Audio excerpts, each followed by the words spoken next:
Commander watched his fleet die around him. The view screens showed nothing but carnage. 17 battlecruisers had been reduced to twisted metal and frozen bodies floating in the dark void of space. The Ravager swarm was winning, and there was nothing he could do to stop it. The creatures looked like living nightmares. They moved through space like a dark ocean wave, their bodies shifting and changing with every attack. When the ships fired their plasma cannons, the Ravagers simply absorbed the energy. When they used quantum missiles, the creatures adapted within minutes. Nothing worked. Nothing ever worked against the swarm. "Sir, the eastern flank has collapsed," his tactical officer reported. Her voice trembled with fear. "The cruiser Brightness has been consumed. All hands lost."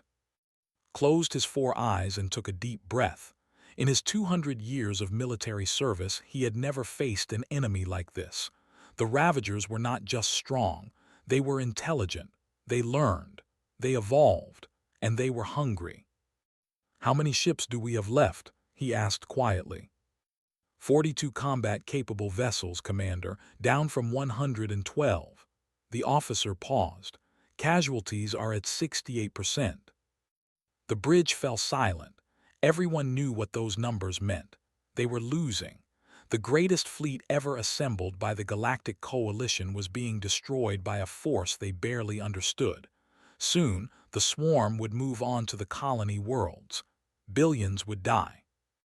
Looked at the ancient console built into his command chair. It had been installed in every Coalition flagship for the last 1,000 years, but no commander had ever activated it. The emergency beacon protocol was a last resort, a desperate call for help that would reach every species registered in the galactic database. Every species, including the new ones, including the primitives. "Activate the beacon," said. His crew stared at him in shock. The communications officer opened his mouth to protest, then closed it. They all knew there was no other choice. "All frequencies, Commander." "All frequencies, every species we know, even," paused, "even the Terrans." The beacon went out, screaming across the galaxy at faster-than-light speeds.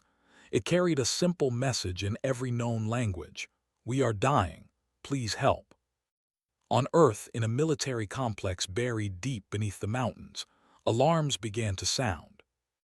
Admiral stood in the command center, staring at the translated message on his screen.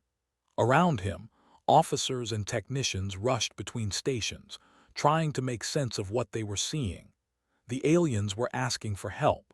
The same aliens who had treated humanity like children for the past 6 months were now begging for reinforcements. "What do we know about this Ravager swarm?" asked. A young analyst pulled up a holographic display. "Not much, sir. The aliens didn't share military intelligence with us, but we intercepted some of their communications. The Ravagers have destroyed 17 civilizations. They're semi-organic, hive-minded, and they adapt to any weapon used against them." "Adapt how?" "If you shoot them with lasers, they develop resistance to energy weapons. If you use kinetic weapons, they grow armor. They're like a living computer that rewrites its own code." Nodded slowly.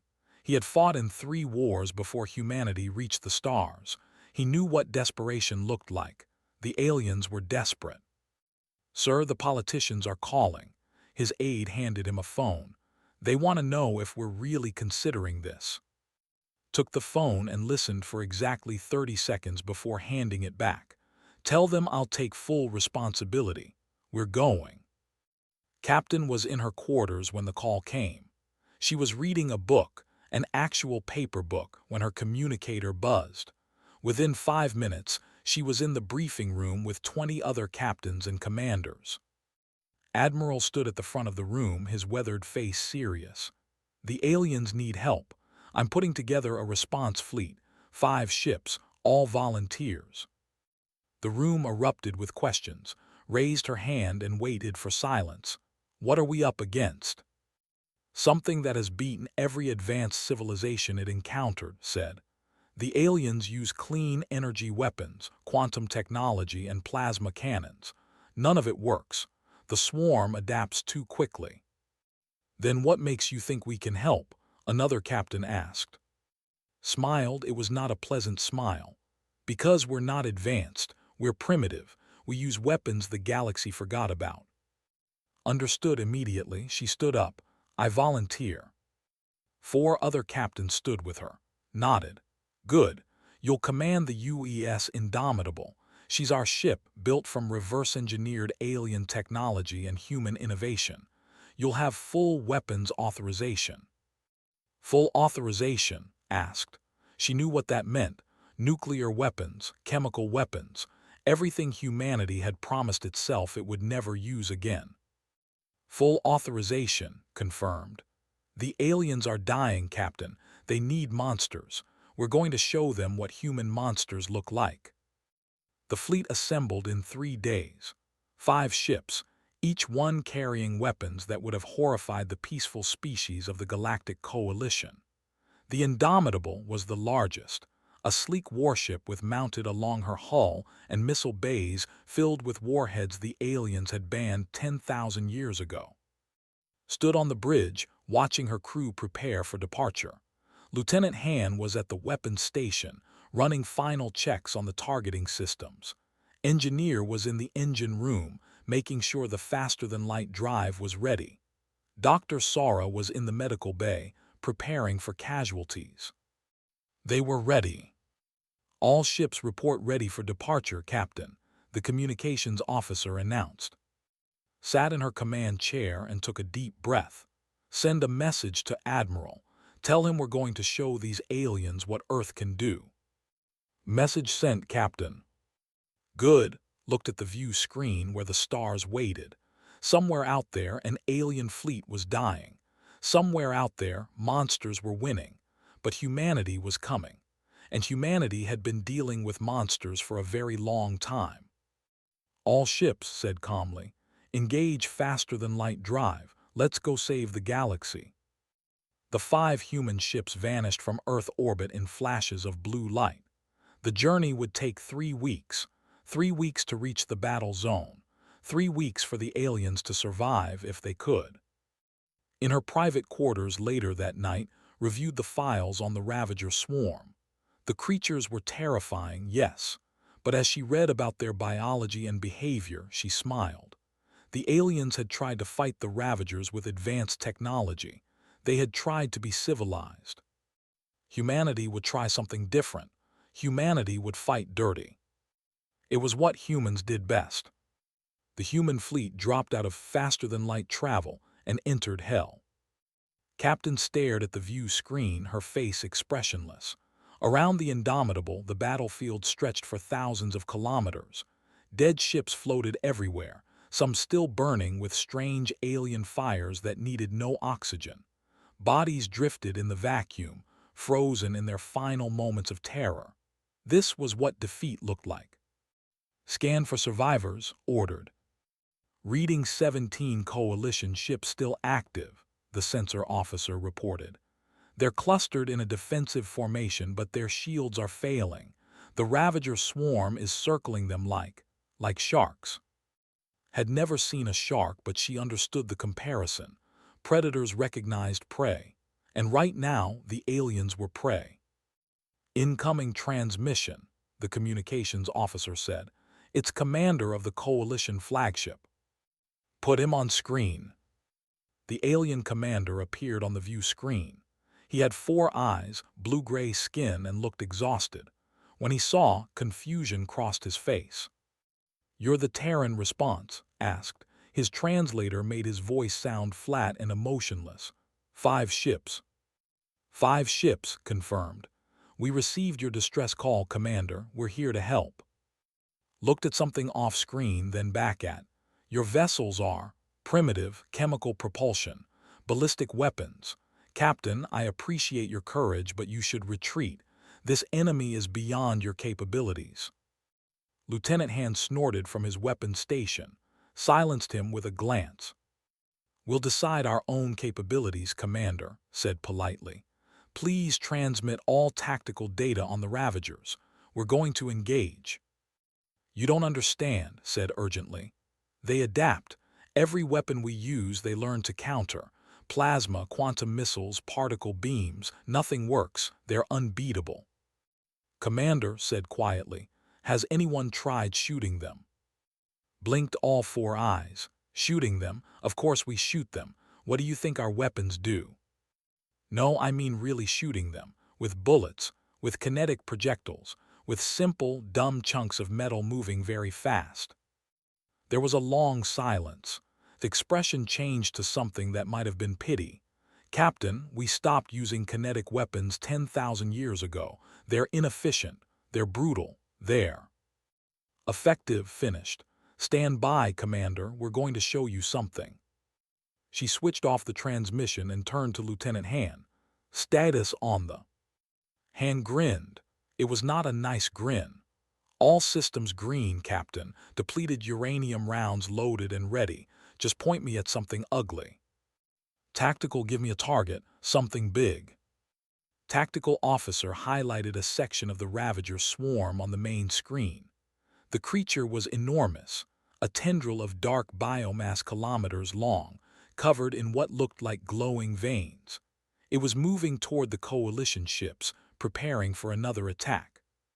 "That's a primary tendril," said. "It's controlling 17 smaller units. If we destroy it, we might disrupt their coordination." "Perfect," leaned forward in her command chair. "Han, you have the target. Fire when ready." "With pleasure, Captain." The Indomitable shuddered as the fired. There was no sound in space, no explosion, no flash of light. Just a depleted uranium projectile accelerating to a fraction of light speed. The round hit the Ravager tendril dead center. For a moment, nothing happened. Then the creature simply came apart. The kinetic energy was so enormous that the tendril exploded from the inside out, torn into thousands of pieces by the shockwave. The smaller Ravager units connected to it went limp, their coordination destroyed. On the Coalition flagship, every officer stared at their screens in stunned silence. "What was that?" someone whispered. Couldn't answer. He had just watched a weapon from the ancient past destroy a Ravager unit that had survived 3 direct hits from quantum missiles. These humans, these primitives, had done in one shot what his entire fleet couldn't do in hours. "Sir," his tactical officer said shakily, "the Ravagers are responding, multiple units converging on the human ships." Wanted to warn them, but the words died in his throat.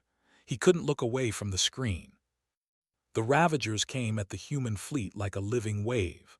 Dozens of tendrils, hundreds of smaller units, all adapting and preparing to consume these new enemies. They had learned from the first attack. They were growing armor, hardening their exteriors, preparing for kinetic impacts. The human ships didn't slow down. "Deploy countermeasures," ordered calmly. "Deploying chaff," reported. The Coalition officers expected sensor decoys. Instead, the human ships released clouds of metallic fragments, tiny razor-sharp pieces of steel spinning at high velocity. When the Ravagers hit the cloud, it was like flying into a blender. The smaller units were shredded instantly, their soft tissue torn apart by thousands of micro-impacts. "Missiles away," Han announced cheerfully. Again, the aliens expected something familiar. Energy weapons, perhaps, or smart missiles that would be adapted against. Instead, the human missiles were thermobaric weapons designed for one purpose: to create massive heat and pressure waves. The missiles detonated in the middle of the Ravager swarm.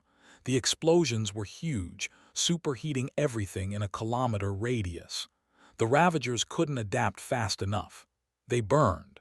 They cooked. They died screaming across frequencies the Coalition had never imagined could carry sound. "It's working," whispered. "How is it working?" His science officer looked up from her console, her face pale. "Commander, they're using chemical reactions, oxidation, combustion. These weapons produce heat through basic molecular interaction. The Ravagers can't adapt because there's nothing to adapt to. It's like trying to adapt to fire itself." Commander, leading the second human ship, opened a channel. "Captain, we have multiple targets clustering at reference point Delta. Permission to use the big toys." "Granted," said, "light them up." Ship launched a different type of missile.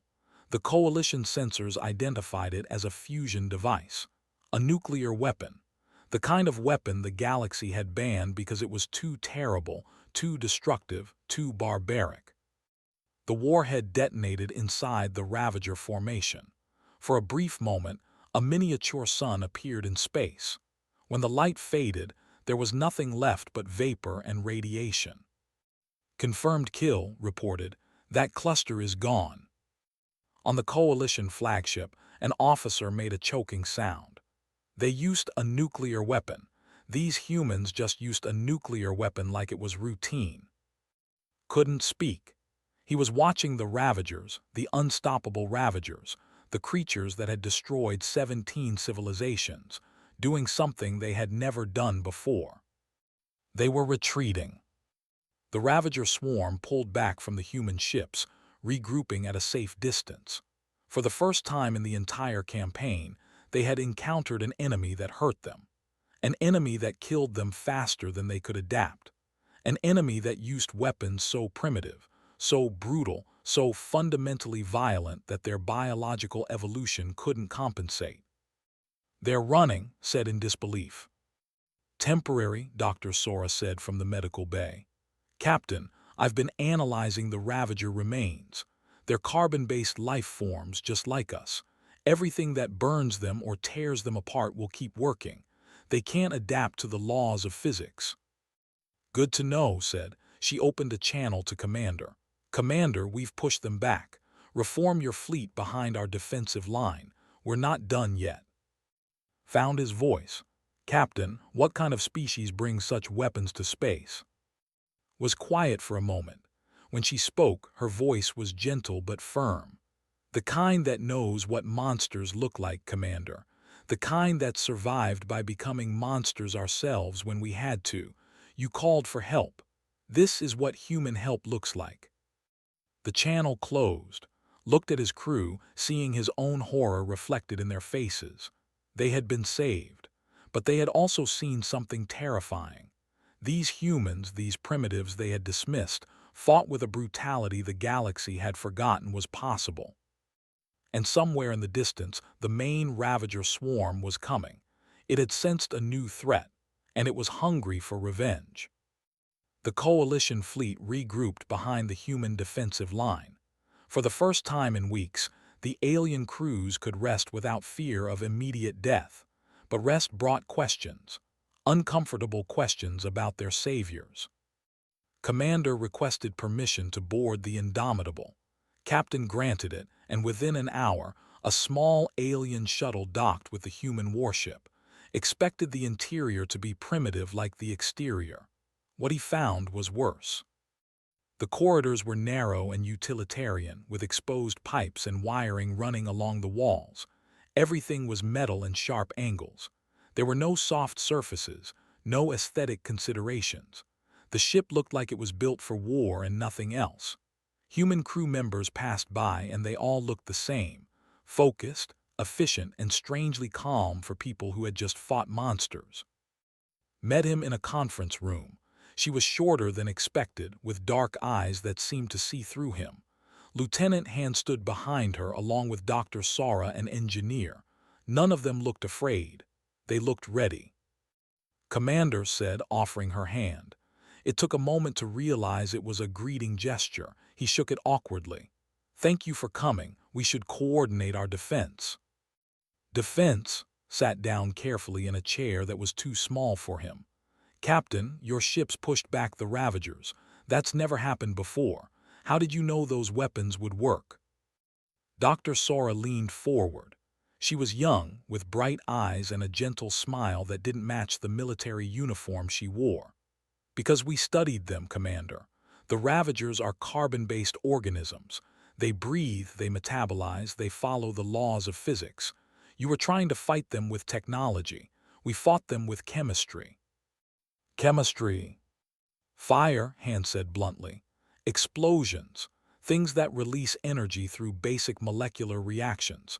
You can't adapt to fire, Commander. You either burn or you don't. Felt a chill run down his spine. Your weapons, the nuclear devices, the explosive missiles, you use these things regularly. In war, yes, said. We banned them on Earth after we almost destroyed ourselves, but we kept them just in case. Just in case of what? Just in case we needed to become monsters again. The words hung in the air like a threat. Wanted to ask what she meant, but a coalition science officer interrupted. She had requested permission to study the human ship's database, looking for information about Earth and its people. What she found disturbed her. Commander, the officer said via communicator, I've translated some of Earth's historical records. You need to see this. On the conference room screen, images appeared, watched in growing horror as the human history unfolded. Wars, thousands of wars, weapons that grew more terrible with each century, humans fighting humans with a creativity for violence that made his stomach turn. This can't be real, whispered. This says humans evolved as predators, that Earth is classified as that your gravity is twice what my species considers normal. It's all real, said. He was older than the others with hands and tired eyes. Earth made us strong. We had to hunt animals bigger than us. We had to survive whether that could kill us in minutes. We had to compete with thousands of other species, all trying to eat each other. And then, Han added with a dark smile, when we ran out of other species to fight, we fought each other. For 10,000 years. We got very good at it. Looked at the images again. Cities destroyed. Millions dead. Weapons that could level entire nations. And these were the same species offering to help the coalition. These were the same species that just used nuclear weapons without hesitation. Why? Asked quietly. Why did you answer our call? Why help us when you barely know us? Lieutenant entered the room. She was the ship's psychologist, responsible for keeping the crew mentally stable during combat. She was short and soft-spoken, but there was steel in her voice when she answered. Because someone has to, said. Commander, do you know what the most important thing we learned from our wars is? We learned that violence is easy. Killing is easy. What's hard is knowing when to stop. What's hard is protecting people instead of destroying them. But you do destroy, said. I watched you destroy those Ravagers with weapons my people haven't used in. Yes, said. Because sometimes the only way to protect what you love is to become more terrifying than what threatens it. We don't fight because we enjoy it, Commander. We fight because we know what happens when good people do nothing. Pulled up a schematic on the screen. Recognized it as a human warship's weapons system. But there were sections marked in red, sections that were locked and sealed. What are those? Asked. Weapons we hope we never use, said softly. Biological agents that target specific DNA sequences. Chemical weapons that dissolve organic matter. Antimatter warheads that can crack a planet's crust. We brought them because we might need them, but we pray we don't. The room fell silent. Outside the window, the Coalition fleet hung in space, protected by 5 human ships that carried enough firepower to sterilize a solar system. Felt like he was standing on the edge of a cliff, looking down into something dark and ancient and hungry. Your species frightens me, said honestly. Good, replied. Fear makes you careful, and you should be careful around us, Commander. Not because we want to hurt you, but because we can. We have the capability. What we also have is the choice not to. Before could respond, alarms blared throughout the ship. His voice came over the intercom, urgent and clear. Captain, sensors are detecting a massive energy signature approaching. It's the main Ravager swarm. Everyone rushed to the bridge. The main view screen showed a sight that made blood run cold. The swarm was enormous, larger than anything they had faced before. It was a dark mass the size of Earth's moon, moving through space like a living ocean. Smaller Ravager units surrounded it like a cloud of angry insects. How many? Asked calmly. Estimated biomass equivalent to 300 capital ships, reported. They've been gathering reinforcements. This is their entire local force. Can we win? Asked. Han looked at him, and for the first time the lieutenant wasn't smiling. Alone? No, even with our weapons that's too many. They'll adapt eventually. They'll overwhelm us through sheer numbers. Then we need help, said. She turned to, Commander, can your ship still fight? Thought about his exhausted crews, his damaged vessels, his people who had been fighting for weeks. He thought about running, about retreating, about preserving what was left of the coalition fleet. Then he looked at Captain, standing calmly on her bridge while death approached. She wasn't running. She was preparing to fight. And if these humans, these terrifying primitive monsters, were willing to die for people they barely knew, how could he do less? We can fight, said. Tell us what you need. Smiled. It was a warrior's smile, fierce and proud. We need you to trust us, Commander, because what we're about to do is going to be the most terrible thing you've ever seen, but it's the only way to win. What are you planning? We're going to take the fight to them, said. We're going to fly directly into that swarm and kill it from the inside out. And we're going to use every terrible weapon humanity ever invented to do it. The bridge fell silent. The swarm was coming, and humanity was about to show the galaxy what it truly meant to be monsters. The plan was insane. Even by human standards, it was insane. Captain stood in the briefing room, surrounded by holograms showing the massive Ravager swarm. The alien officers from the Coalition fleet attended via video link, their faces showing various degrees of horror and disbelief. We're going to fly 3 ships directly into the center of the swarm, explained, her voice calm and professional. The Indomitable and 2 escorts. Our mission is to deliver a payload to the swarm's core consciousness. The core, Commander interrupted. We've never detected a core. The swarm is distributed, decentralized. Dr. Sora stepped forward. That's what we thought too, but I've been analyzing the Ravager behavior patterns. They're not truly distributed. There's a central neural cluster that coordinates everything. It's buried deep inside the swarm, protected by layers of biomass. That's what we're targeting. And the payload? Asked the captain. Sora and exchanged glances, pulled up a schematic on the hologram. A 2-stage weapon. Stage 1 is a modified thermonuclear device. It will vaporize everything in the immediate area and create an opening. Stage 2 is a biological agent. The coalition officers erupted in protests. Biological weapons had been banned by galactic law for 10,000 years. They were considered crimes against life itself, too terrible to even consider using. You can't, said, standing up. Captain, I understand you're trying to help, but this crosses a line. Biological weapons are genocide. There must be another way. Commander, leading one of the escort ships, spoke for the first time. He was older than, with gray hair and cold eyes that had seen too much war. There is no other way. The swarm will keep coming. It will keep adapting. It will destroy everything in this sector and then move on to the next. You called for help, Commander. This is what help looks like. But the moral implications. We're already beyond morality, said quietly. We're at survival. Commander, I respect your ethics, but we left our ethics behind when we loaded nuclear weapons onto our ships. When you're fighting extinction, you use every tool you have. Wanted to argue, but the words wouldn't come. He looked at the hologram showing the swarm. It was massive, unstoppable, and getting closer every minute. How many billions would die if they failed? How many civilizations would be consumed? What's the biological agent? He asked finally.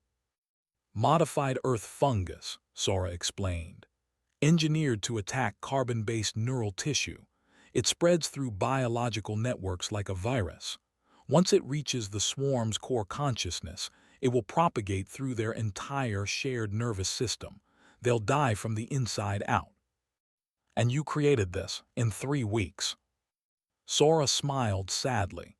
"We've had weapons like this for decades, Commander. We just adapted it for the Ravagers. Humanity has been preparing for biological warfare since the 20th century. We're very good at it." The briefing ended with reluctant agreement from the coalition. They would provide covering fire while the human ships penetrated the swarm. It was suicide, everyone knew it, but it was the only plan they had. 2 hours later, the Indomitable led 2 escort ships toward the swarm. Behind them, the coalition fleet and the remaining human vessels opened fire, drawing the Ravagers' attention. Explosions lit up space as missiles and rounds tore into the outer layers of the biomass.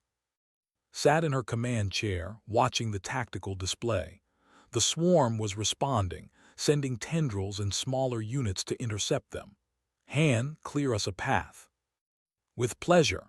Han's fingers danced over the weapon's console, fired in controlled bursts, each shot tearing massive holes in the Ravager formation. Nuclear-tipped missiles followed, detonating and creating corridors of superheated plasma. The Indomitable pushed forward, her hull scraping against dead Ravager tissue. The escorts flew close behind, their own weapons adding to the destruction.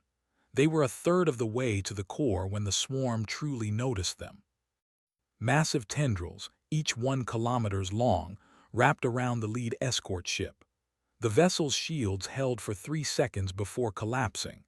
Metal screamed as the Ravagers crushed the ship's hull. "Escort 1 is gone," reported, her voice tight with grief. "Keep moving," ordered. She felt sick, but there was no time for mourning, not yet. The Indomitable took heavy damage as they pushed deeper. Hull breaches on multiple decks, main power fluctuating, casualties mounting. The ship's medical bay was overwhelmed with wounded crew members. Dr. Sora worked frantically, knowing she couldn't save them all. Then the Ravagers boarded the ship. Lieutenant was in Corridor 7 when the hull breached. Ravager drones poured through the gap, smaller versions of the main swarm but still deadly. They looked like nightmares made flesh, all teeth and claws and writhing biomass. "Contact," shouted into his communicator. "Deck 7, Section 12, we have hostiles inside the ship." His Marines formed a defensive line, their rifles firing conventional bullets. The chemical propellant rounds tore into the Ravagers, dropping them one by one. When the rifles ran out, the Marines drew combat knives and fought hand-to-hand. On the coalition ships, officers watched in horror as humans fought alien creatures in close combat. They saw Marines using weapons that hadn't changed in centuries: blades, firearms, and raw determination. They saw humans thrown against walls by Ravager claws, bleeding and broken, only to get up and keep fighting. "What kind of species fights like this?" a young officer whispered. Couldn't answer. He was watching Lieutenant stab a Ravager drone through its neural cluster, his uniform torn and bloodied, still fighting even though he was clearly injured. On the bridge of the Indomitable, monitored the boarding action while navigating through the swarm. "How much longer until we reach the core?" 2 minutes, reported from engineering. "But Captain, we're losing structural integrity, multiple hull breaches, power at 40%. We might not survive the payload detonation." "We don't have to survive," said quietly. "We just have to deliver it." The second escort ship exploded, overwhelmed by Ravager attacks. Now it was just the Indomitable, alone in the heart of the swarm, surrounded by hostile biomass on all sides. "Core detected," announced. "Dead ahead 600 meters." Could see it on the view screen. A massive cluster of neural tissue pulsing with bioluminescent light. It was beautiful and horrible at the same time. The brain of the monster. "Arm the weapon." "Armed and ready, Captain." "Han, clear us a firing solution." They fired their last rounds, punching a hole through the protective biomass. The nuclear warhead launched, flying straight and true toward the core, activated her communicator to the whole ship. "All hands, this is the captain. Brace for detonation. It's been an honor serving with you." She looked at her crew, hand at weapons calm and focused, at tactical her hands steady, at communications already sending their final report to the fleet. They were ready to die. They were ready to save the galaxy. Weapon impact in 10 seconds, counted down. 9, 8, 7. Arm the escape pods remotely. All crew to escape pods, that's an order. 6, 5, 4. She ran. Her crew ran. The ship groaned and shook around them as the Ravagers tried to destroy them before the weapon detonated. 3, 2, 1. Reached the escape pod with 3 seconds to spare. She sealed the hatch and launched as the Indomitable lit up with nuclear fire. The explosion created a miniature sun in the center of the swarm. The core consciousness vaporized instantly. Then the biological agent spread, riding the shockwave through the Ravagers' neural network like a disease. They felt it. For the first time in their existence, the Ravagers felt pain. They felt fear. They felt death coming for them. And then they felt nothing at all. The swarm collapsed, lifeless biomass floating in space. The battle was over. Humanity had won. But at what cost? The rescue ships found Captain floating in her escape pod 3 hours after the battle ended. She was alive, along with 60% of her crew. The Indomitable was gone, nothing but debris and radiation. 2 escort ships destroyed, 312 humans dead. But the Ravager swarm was destroyed too, completely, utterly. The threat that had terrorized the galaxy for decades was nothing but dead biomass drifting in space. Commander personally led the rescue operation. His ship docked with his escape pod and he found her sitting quietly, staring at nothing. Her uniform was torn and burned. She had cuts on her face and arms, but her eyes were clear. Captain said softly, "It's over, you won." Looked at him. "Did we? I lost a ship and 300 people. That doesn't feel like winning." "You saved billions, maybe trillions. The swarm would have kept spreading." "I know," stood up slowly, wincing from injuries. "That's why we did it, but it doesn't make it easier." Helped her to the medical bay. Around them, human and alien medical personnel worked together, treating the wounded. The coalition crew members moved carefully around the humans, still afraid of them, still not quite understanding what they had witnessed. The news of humanity's victory spread across the galaxy in days. Every species heard the story. The primitives from Earth had destroyed the unstoppable Ravagers using weapons the civilized galaxy had abandoned ago. The reactions were mixed. Some species celebrated. They sent messages of gratitude and friendship. They wanted to welcome humanity into the Galactic Coalition as honored members, as saviors who had done what no one else could do. Others were horrified. They called for humanity to be quarantined, isolated from the rest of the galaxy. These humans were too dangerous, too violent, too willing to use terrible weapons. They were a threat waiting to happen. A few saw opportunity. They sent private messages to Earth, offering contracts and money. They wanted to hire human soldiers as mercenaries. If humans could destroy the Ravagers, what else could they destroy? How much would someone pay for that kind of capability? The Galactic Council convened an emergency session. Representatives from 143 species gathered to debate the human question. What should they do about Earth? How should they respond to a species that saved them with weapons they found morally abhorrent? Stood before the council and, I watched them fight, I watched them die. I watched them use weapons that made me sick to my stomach, but I also watched them save my fleet, my people, my entire civilization. We called for help and they answered. They didn't have to, they barely know us, but they came anyway. Chancellor In, a tall being with crystalline skin, spoke from the high platform. That's precisely what concerns us, Commander. They came with nuclear weapons ready. They came with biological agents prepared. They came ready for genocide. What does that say about their nature? Dr. Sora appeared via hologram.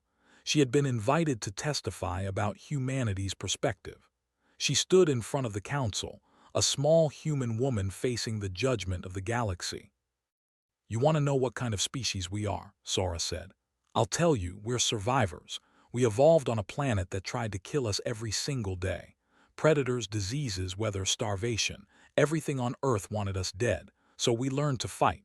We learned to use every advantage we could find: fire, tools, weapons. We learned to cooperate and to kill. We became the most dangerous species on our planet because that was the only way to survive." "And you brought that violence to space," In said.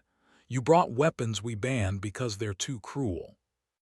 "Yes," Sora said simply, "because sometimes cruelty is what keeps you alive. You banned those weapons when you forgot what it means to face extinction. We never forgot. Every human child learns about the wars we fought, the disasters we survived, the times we almost destroyed ourselves. We remember. And we remember so we know when to use those weapons and, more importantly, when not to." On Earth, Admiral watched the council session from his office. He had expected this reaction. Humanity had shown the galaxy what they were capable of, and now the galaxy was afraid. That was fine. Fear could be useful. He drafted a proposal called the Prometheus Protocol. Humanity would share some technology with the coalition: medical advances, agricultural techniques, clean energy solutions, but never the weapons, never the terrible knowledge of how to kill efficiently. Some burdens believed humanity should carry alone. Back on the coalition flagship, Engineer sat with Lieutenant Han in the observation deck. They watched the stars together, not speaking for a long time. "They called us monsters," Han said finally. "We are monsters," replied. "That's not an insult. That's a fact. Earth made us into monsters because that's what survival required. The question isn't whether we're monsters. The question is what kind of monsters we choose to be." "And what kind is that?" "The kind that protects people who can't protect themselves. The kind that scares off other monsters. The kind that knows when to stop." 6 weeks after the battle, the Galactic Council reached a decision. They would grant humanity provisional membership in the coalition.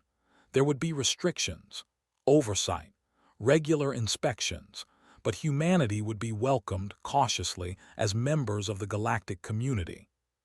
Captain, promoted to Commodore after the battle, received the news while overseeing the construction of her new ship. The UES Relentless was bigger than the Indomitable, with more weapons, stronger shields, and a crew of volunteers who knew exactly what they were signing up for. "They're afraid of us," Lieutenant said, standing beside on the observation platform. "Good," replied. "Fear makes people careful. They'll think twice before starting wars if they know we're watching." "Is that our role now, the galaxy's police force?" "No, we're the emergency response. When something is so terrible that the civilized species can't handle it, they call us, and we answer. With our terrible weapons." "With our terrible weapons," confirmed. "Because someone has to be willing to do what's necessary. Someone has to be the monster that scares away the other monsters." The Relentless launched 2 months later, leading a fleet of 7 human vessels. They had received another distress call from a different sector, another threat, another species in need. Humanity was keeping its promise. But not everyone in the galaxy was celebrating. In a dark corner of space, far from coalition territory, an intercepted transmission reached the Empire. They were warriors, conquerors, a species that had built an empire through strength and ruthless efficiency. They heard about the humans. They heard about the weapons. They heard about the victory. War Master studied the reports carefully. These humans were dangerous. They fought like the old races, the ones that existed before the galaxy became soft and civilized. They used weapons that could threaten even the. "Find them," ordered his intelligence officers. "Study them, learn their weaknesses, and if necessary, eliminate them before they become a threat to our empire." The order went out across the territories. "Find the humans, understand them, destroy them if needed. On the Relentless, Commodore stood on the bridge, unaware that humanity had gained a new enemy. She looked at her crew, at the young faces ready to fight for strangers they would never meet. She thought about the sacrifice, the cost, the burden of being the galaxy's monsters. "Ma'am," the communications officer said, "we're receiving the details of the distress call. It's a colony world under siege. They're requesting immediate assistance." "How long until we arrive?" "6 days at maximum speed." Nodded, set course, maximum speed. Let's show them what humanity can do. As the fleet jumped to faster-than-light travel, disappearing in flashes of blue light, one thought echoed through his mind. They had saved the galaxy from the Ravagers. They had proven that humanity could be trusted with power. But they had also revealed themselves to a universe that contained threats far beyond the swarm. The Ravagers were mindless. They were creatures of instinct and hunger. But somewhere out there, intelligent species watched humanity with calculating eyes. Species that saw humans not as saviors but as competitors, as threats, as prey. Humanity had announced itself to the galaxy. They had shown what they could do, and now the galaxy was watching, some with gratitude, some with fear, some with hatred. The terrifying truth was this: humanity had saved the galaxy, but in doing so, they had painted a target on their own backs. They had shown the universe what they were capable of, and somewhere in the darkness of space, other monsters were planning their response. But humanity had faced monsters before. They had survived, and wars and their own self-destructive nature. They would face whatever came next the same way they had faced everything else. With courage, with determination, and with weapons that would terrify anyone foolish enough to threaten them. The story of humanity's first interstellar war was over. But the real story, the story of what humanity would become in the galaxy, was only just beginning.